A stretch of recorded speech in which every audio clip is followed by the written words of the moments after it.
নমস্কার, আমি সুকৃতি দান। আশা করি আমরা সবাই ভালো আছেন। আমরা সবাই দেখছেন সুকৃতি দান স্পিরিচুয়াল।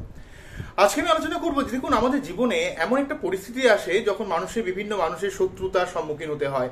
আমাদের খুব খারাপ লাগে যে যেখানে আমাদের কোনো দোষ থাকে না সেখানেও বিভিন্ন শত্রুতা ক্রিয়েট করে, আমরা খুব রেগে যাই। কিন্তু আপনার সঙ্গে যদি মানুষ প্রতারণা করে, জোচ্চুরি করে, শত্রুতা করে, অবশ্যই তাকে প্রতিবাদ করা উচিত, সময় বুঝে, অবস্থান বুঝে। কিন্তু একটা কথা মনে রাখতে হবে, কখনো কখনো ক্ষমাও কিন্তু পরম ধর্ম হয়। কেন জানেন?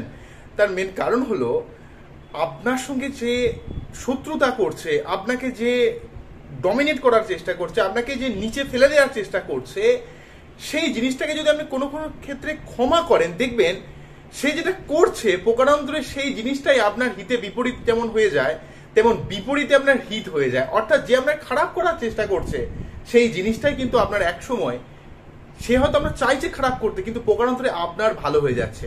হয়তো আমি যে অর্গানাইজেশনে হয়তো কোনোদিন কাজ করছেন সেখান থেকে হয়তো আপনার সরে যেতে হলো কারো শত্রুতার জন্য, কারোর জন্য।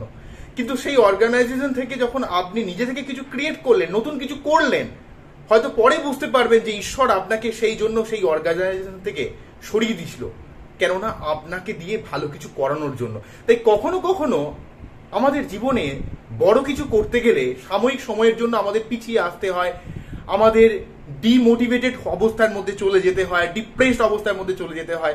জীবনে উন্নতির জন্য সেই অবস্থারও কিন্তু প্রয়োজন আছে।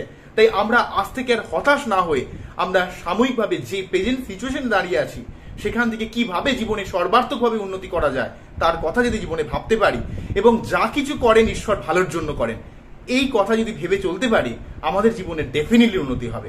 আপনারা আশা করি বুঝতে পেরেছেন কোন জায়গাটা আমি বলতে চাইছি। নমস্কার, থ্যাংক ইউ।